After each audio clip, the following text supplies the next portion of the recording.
वहीं मौनी अमावस्या के दिन प्रयागराज में संगम स्नान के दौरान शंकराचार्य अभिमुक्तेश्वरानंद और मेला प्रशासन के बीच विवाद लगातार जारी। अब यह विवाद हर दिन नए रूप लेता जा रहा है और अब यह लड़ाई कालनेमी तक जा पहुंची है। वार पलटवार के बीच सबसे बड़ा सवाल यही कि आखिर इस विवाद से सनातन का कितना नुकसान हो रहा है और इसका अंत कब होगा, रिपोर्ट आपको दिखाएंगे।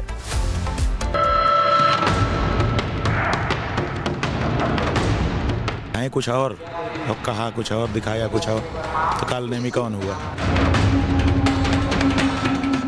भगवान शंकराचार्य जी के चरणों में प्रार्थना करता हूँ कि वो अपना जो भी विरोध है उसको समाप्त करके।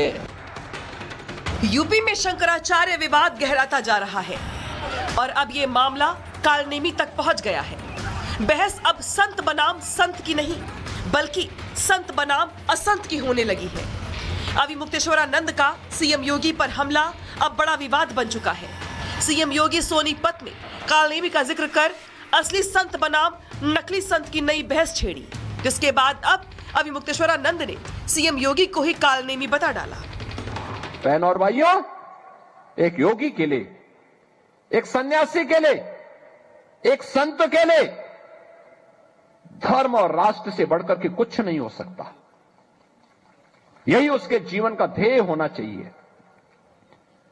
उसकी व्यक्तिगत प्रॉपर्टी कुछ नहीं होती, धर्म ही उसकी प्रॉपर्टी है, राष्ट्र ही उसका स्वाभिमान है। अगर कोई राष्ट्रीय स्वाभिमान को चुनौती देता है तो हमें खुल करके उसके सामने आकर के खड़ा हो जाना चाहिए, तो उसकी चुनौती का मुकाबला करने के लिए खड़ा होना चाहिए। कोई धर्म के खिलाफ आचरण करता है, क्योंकि ऐसे तमाम कालनेमी होंगे जो धर्म की आड़ में सनातन धर्म को कमजोर करने की साजिश रच रहे होंगे।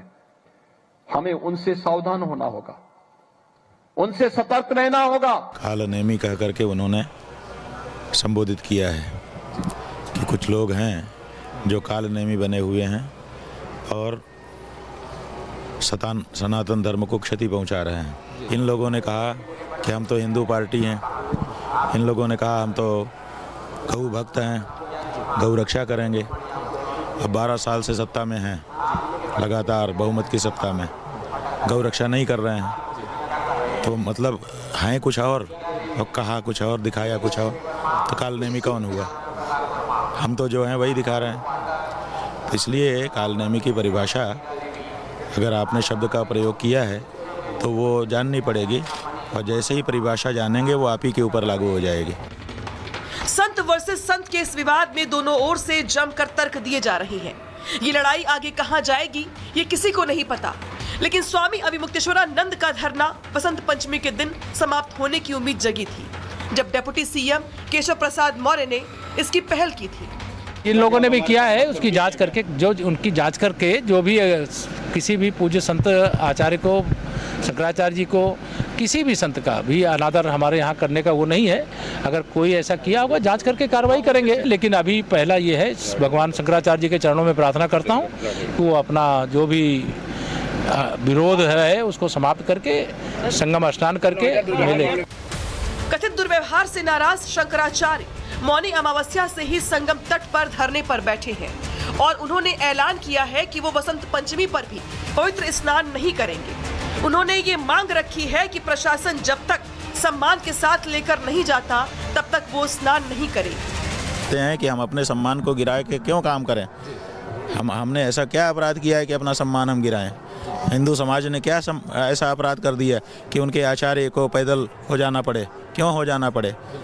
तो इसलिए जो हमारा सम्मान है, जो हमारा योगदान है, उसका स्मरण जनता को भी होना चाहिए और शासन प्रशासन को भी होना चाहिए। वहीं इस विवाद को लेकर सियासी पारा भी हाई है। सपा अध्यक्ष अखिलेश यादव लगातार अभिमुक्तेश्वरानंद के समर्थन में बयानबाजी कर रही हैं और योगी सरकार के साथ साथ बीजेपी को निशाने पर ले रही हैं। अखिलेश ने एक बार फिर से सोशल मीडिया पर पोस्ट लिखकर बीजेपी पर निशाना साधा है। अखिलेश ने एक्स पर लिखा कि न किसी को स्नान से रोके, न किसी को दान से रोके, सदियों से जो चलती आई वो सनातनी सरिता न रोके। भाजपा जाए तो संस्कार बच पाए। तो वहीं शंकराचार्य विवाद में संत सियासत और कालनेमी का संगम देखने को मिल रहा है। लेकिन इस विवाद के बाद कई सवाल भी खड़े हो रहे हैं। देश और समाज जानना चाहता है कि इस विवाद के लिए क्या सनातन दोषी है या दोषी है वो नकली ठेकेदार जो धर्म की आड़ में अपना एजेंडा चलाते हैं। सवाल ये भी है कि कालनेमी जैसे लोग किसके संरक्षण में पनपते हैं। क्या अब असली संतों को आगे आना चाहिए? क्या धर्म की शुद्धि का वक्त नहीं आ गया? सनातन को सबसे बड़ा खतरा बाहरी नहीं बल्कि भीतर बैठे कालनेमी से है। अगर अब भी चुप रहे तो नुकसान सिर्फ आस्था का नहीं होगा बल्कि धार्मिक पहचान का भी होगा। Bureau report, Republic Bharat. वहीं मौनी अमावस्या के दिन प्रयागराज में संगम स्नान के दौरान शंकराचार्य अभिमुक्तेश्वरानंद और मेला प्रशासन के बीच विवाद लगातार जारी। अब यह विवाद हर दिन नए रूप लेता जा रहा है और अब यह लड़ाई कालनेमी तक जा पहुंची है। वार पलटवार के बीच सबसे बड़ा सवाल यही कि आखिर इस विवाद से सनातन का कितना नुकसान हो रहा है और इसका अंत कब होगा। रिपोर्ट आपको दिखाएंगे।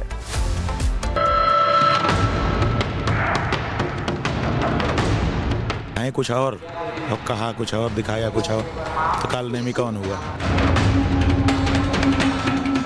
भगवान शंकराचार्य जी के चरणों में प्रार्थना करता हूँ कि वो अपना जो भी विरोध है उसको समाप्त करके। यूपी में शंकराचार्य विवाद गहराता जा रहा है और अब ये मामला कालनेमी तक पहुंच गया है। बहस अब संत बनाम संत की नहीं बल्कि संत बनाम असंत की होने लगी है। अभिमुक्तेश्वरानंद का सीएम योगी पर हमला अब बड़ा विवाद बन चुका है। सीएम योगी सोनीपत में कालनेमी का जिक्र कर असली संत बनाम नकली संत की नई बहस छेड़ी, जिसके बाद अब अभिमुक्तेश्वरानंद ने सीएम योगी को ही कालनेमी बता डाला। बहन और भाइयों, एक योगी के लिए, एक सन्यासी के लिए, एक संत के लिए धर्म और राष्ट्र से बढ़कर के कुछ नहीं हो सकता। यही उसके जीवन का ध्येय होना चाहिए। उसकी व्यक्तिगत प्रॉपर्टी कुछ नहीं होती, धर्म ही उसकी प्रॉपर्टी है, राष्ट्र ही उसका स्वाभिमान है। अगर कोई राष्ट्रीय स्वाभिमान को चुनौती देता है तो हमें खुल करके उसके सामने आकर के खड़ा हो जाना चाहिए, तो उसकी चुनौती का मुकाबला करने के लिए खड़ा होना चाहिए। कोई धर्म के खिलाफ आचरण करता है, क्योंकि ऐसे तमाम कालनेमी होंगे जो धर्म की आड़ में सनातन धर्म को कमजोर करने की साजिश रच रहे होंगे। हमें उनसे सावधान होना होगा, उनसे सतर्क रहना होगा। कालनेमी कह करके उन्होंने संबोधित किया है कि कुछ लोग हैं जो कालनेमी बने हुए हैं और सनातन धर्म को क्षति पहुंचा रहे हैं। इन लोगों ने कहा कि हम तो हिंदू पार्टी हैं, इन लोगों ने कहा हम तो गौ भक्त हैं, गौ रक्षा करेंगे। अब 12 साल से सत्ता में हैं, लगातार बहुमत की सत्ता में गौ रक्षा नहीं कर रहे हैं, तो मतलब हैं कुछ और कहा कुछ और, दिखाया कुछ और, तो कालनेमी कौन हुआ? हम तो जो हैं वही दिखा रहे हैं। तो इसलिए कालनेमी की परिभाषा अगर आपने शब्द का प्रयोग किया है तो वो जाननी पड़ेगी, और जैसे ही परिभाषा जानेंगे वो आप ही के ऊपर लागू हो जाएगी। संत वर्सेस संत के इस विवाद में दोनों ओर से जमकर तर्क दिए जा रहे हैं।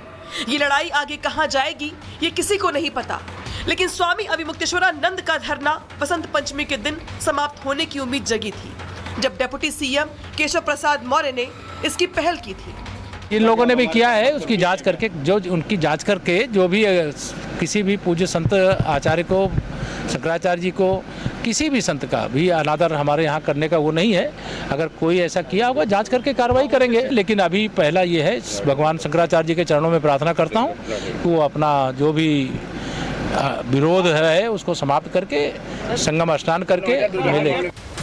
कथित दुर्व्यवहार से नाराज शंकराचार्य मौनी अमावस्या से ही संगम तट पर धरने पर बैठे हैं और उन्होंने ऐलान किया है कि वो बसंत पंचमी पर भी पवित्र स्नान नहीं करेंगे। उन्होंने ये मांग रखी है कि प्रशासन जब तक सम्मान के साथ लेकर नहीं जाता तब तक वो स्नान नहीं करेंगे। समझते हैं कि हम अपने सम्मान को गिरा के क्यों काम करें। हमने ऐसा क्या अपराध किया है कि अपना सम्मान हम गिराएं? हिंदू समाज ने क्या ऐसा अपराध कर दिया कि उनके आचार्य को पैदल हो जाना पड़े? क्यों हो जाना पड़े? तो इसलिए जो हमारा सम्मान है, जो हमारा योगदान है, उसका स्मरण जनता को भी होना चाहिए और शासन प्रशासन को भी होना चाहिए।